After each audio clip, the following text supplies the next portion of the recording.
This is Dr. Laura Cassidy here, and today we have a special treat. We have Drs. Bennett and Sally Shaywitz from the Yale Center for Dyslexia and Creativity. And what we're going to talk about is the Shaywitz Dyslexia Screener, specifically using it at the end of kindergarten so we can pick up these students early so they can get in the evidence-based instruction they need for the first grade. So welcome, Dr. Shaywitz. Thank you, Laura. Always a pleasure. And let's start. Pearson publishes, it's got your name on it, but Pearson publishes this screener. So it's owned by Pearson, available to any school in any state across America. But let's first talk about the screener in general, and then in particular, the screener for kindergartners. Okay. The screener was developed because we had, in 2015, published a paper that the achievement gap in reading is present as early as first grade and persists through adolescence. And that was, for us, a urgent call to action. Because if the achievement gap is already present in first grade, it means that we have to do something to get the kids early, kindergarten, first grade. So it meant that we need to identify children at risk as early as possible. And so the goal of early screening of dyslexia was to reach children at risk for dyslexia early on, when reading intervention is maximally effective. The slope for reading is very steep. The improvement in reading is very steep in the early grades, but then it levels off. So you want to get the kids early when reading intervention is maximally effective, before the students fall further and further behind. And improvement in reading is greatest early on. And so if I could just make sure so that everybody's understanding this, it's because that's when those acquisition skills of reading are taking place in the school classrooms in that first and second grade especially. Right. That's exactly right. Okay. So we developed the screener following the guidelines in Public Law 115-391. And that's federal law. And it says a dyslexia screening program, and that the term dyslexia screening program means a screening program for dyslexia that is, one, evidence-based with proven psychometrics for validity. It's efficient and low cost and readily available. So that's the guidelines. So these are federal guidelines that we use to develop the screener. And the goal of the Shaywitz Dyslexia Screen is to find children most at risk for dyslexia, target them for extra help as early as possible. So when we created this, we made sure it was a brief assessment, so it's useful. It could be used for universal screening. And we wanted to make sure that we engage the child's teacher, who knows the child best. It's basically an instrument that the teacher doesn't, the children don't have to go through testing. The teacher, who knows the child best, fills out the screener and gets a sense of and tells the screener what the child's reading is like. So we wanted to make sure that the child's teacher was engaged, because the child's teacher really knows the child best. And in Louisiana, it's being used toward the end of the school year, so the teachers really get to know the kids. So that's one thing I wanted, because I think people don't understand that, because you're looking at broad language skills, not just like and the reason you're saying the teacher knows best, because they really would know the students' language skills appropriate for that age. Yeah, and we really wanted we didn't want to have a, quote, a test of the child, because that's sort of one point in time. This way, the teacher who knows the child sees the child every day. And so the teacher's view of the child is a summation of that child over the course of many months. So it's not just, does the child have a bad day? The teacher knows the child.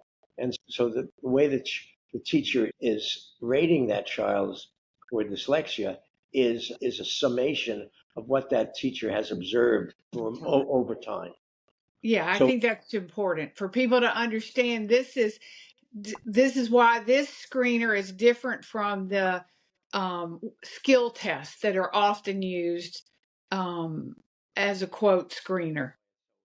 Exactly, exactly. And the other reason why it's so helpful for the teacher to use it is because you don't have to. I mean, it's very fast. The teacher knows the child, the teacher rates the child, and the child doesn't have to sit for hours at some kind of testing facility. It's a screening test. You want to do it briefly, and the teacher who knows the child best responds to the questions. And the questions, maybe 10 questions, and they're completed on a tablet. And the teacher, at the end of the time that she rates the child, will get on the tablet information. It'll give her feedback immediately of whether that child is at risk or not at risk. So can you talk a little bit, because I've heard from people that don't quite understand or they're not sure of the validity of the test, but how you came up with the 10 questions and how we know that they're valid. Okay, we came up with the questions based on a longitudinal study, and we followed children from kindergarten through the time they're now in their 40 years old. And all the time that the children were in school, we asked their teachers a series of questions about the child.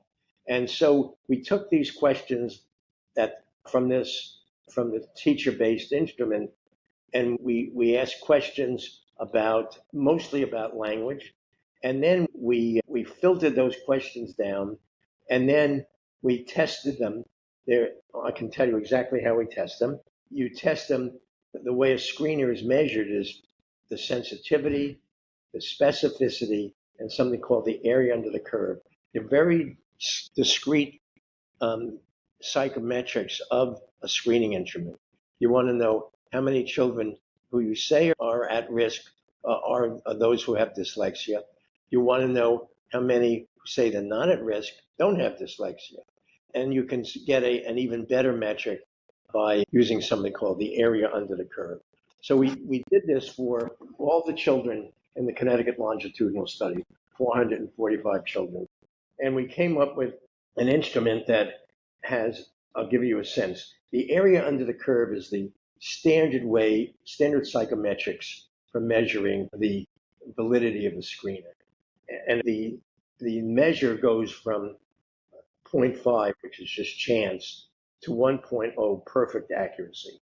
And what you want is a screener that has this measure about 0.7 or 0.8. And for the Shaywitz Dyslexia Screen in kindergarten, the measure is 0.81. In first grade, it's 0.89. Second grade, it's 0.92. Third grade, 0.94. So it's a very strong and accurate in separating children at risk from those not at risk.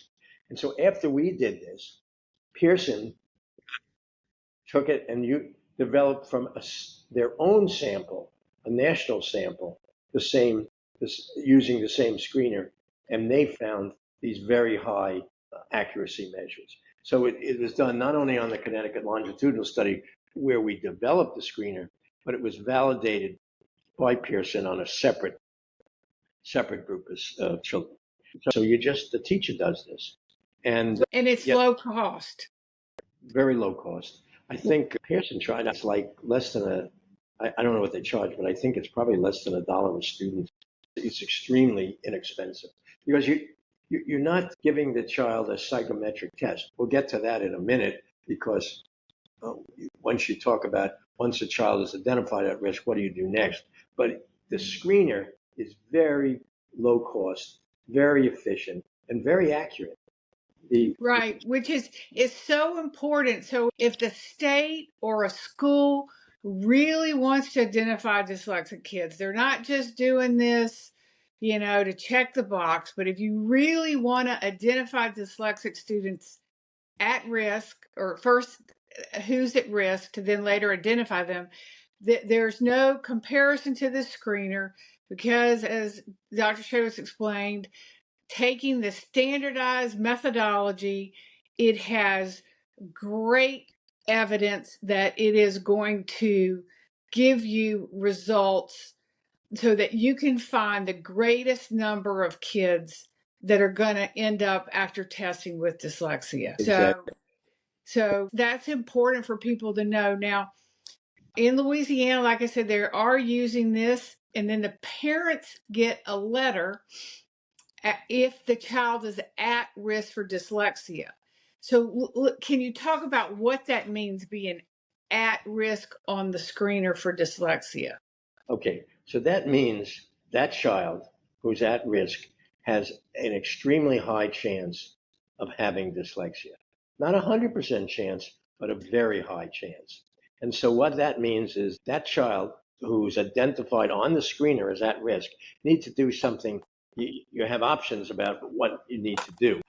And there are several options. One is, okay, let's say that the screener has such a high predictive, is so good at predicting dyslexia that you assume that child has dyslexia even though he's just predicted as at risk. So one of the things you can do is try to provide some kind of intervention, reading intervention for that child right away. Another option is, well, we're not so sure. Why don't we test him more in a more detailed way? So the two options are, okay, the child's at risk, we'll provide an intervention right away, even though all you're saying is he's at risk. The other option is, well, we're not so sure. Why don't we test him? And then I can tell you what testing would involve. And in fact, Dr. Cassidy, you can talk about the testing because Louisiana Key Academy does a lot of that testing.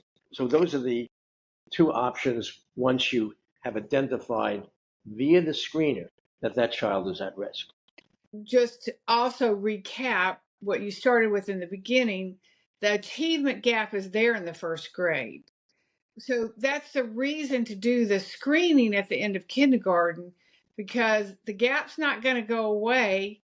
You want to try to close that gap, and the best time to do that is in the first grade. So we're trying to get first graders in the evidence-based instruction for a dyslexic child.